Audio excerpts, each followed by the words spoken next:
Hello, in front of me I've got Endorfy LIX Onyx White. In this video I'll show you the mouse preview.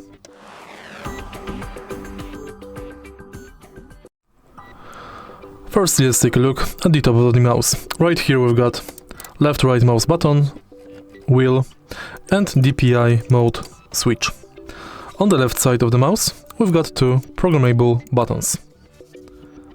On the bottom we can find on-off switch, adapter and serial number of your device.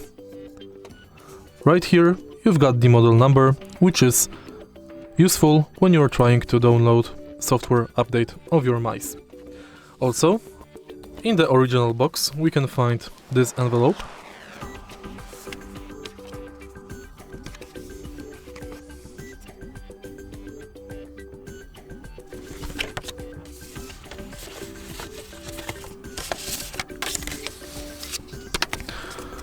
Quick user guide and also USB cable for charging. If you find this video helpful, please leave like, comment and subscribe.